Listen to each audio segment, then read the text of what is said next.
जय महाराष्ट्र. नुकत्याच पार पडलेल्या धाराशिव जिल्ह्यातील जिल्हा परिषद आणि पंचायत समितीच्या निवडणुकीच्या संदर्भात सत्ता समीकरणं जुळवाजुळवीला कुठेतरी सुरुवात असताना जाणीवपूर्वक मीडियाच्या माध्यमातून जिल्ह्यामध्ये महायुतीची सत्ता आली. महायुतीला तसेच शिवसेनेला अभूतपूर्व यश मिळालं.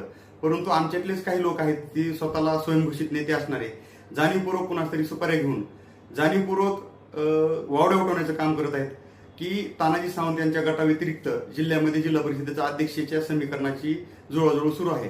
तर मला ह्या मीडियाच्या माध्यमातून आपल्या माध्यमातून एकच सांगणे वावड्या उठवणाऱ्या लोकांना की बाबांनो, एकनाथ शिंदे साहेब हे आमचे नेते आहेत, शिवसेनेचे ते पक्ष प्रमुख आहेत.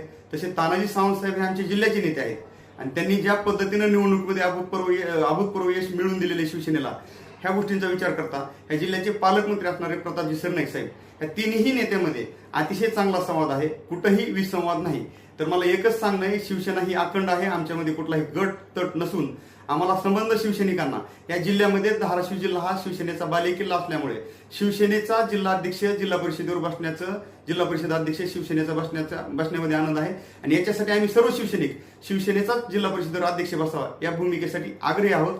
आणि या भूमिकेकडे आमचं एकनाथजी शिंदे साहेब असतील, तानाजी सावंत साहेब असतील, प्रतापजी सरनाईक साहेब असतील, हे म्हणणं आमचं गेल्या 2-3 दिवसामध्ये पूर्ण संबंध शिवसैनिकांचं म्हणणं त्यांनी ऐकून घेऊन याच्यावर 100% नक्कीच तोडगा काढून शिवसेनेचा अध्यक्ष कसा बसेल याचा आम्हाला विश्वास वाटत आहे.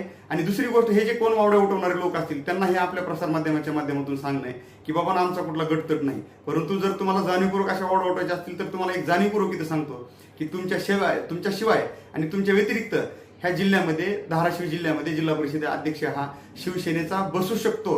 त्याच्यामुळे तुम्ही जरा थोडं वावडं उठवताना थोडं जपून वागा, एवढंच मला ह्या मीडियाच्या माध्यमातून सांगणे. जय हिंद, जय महाराष्ट्र.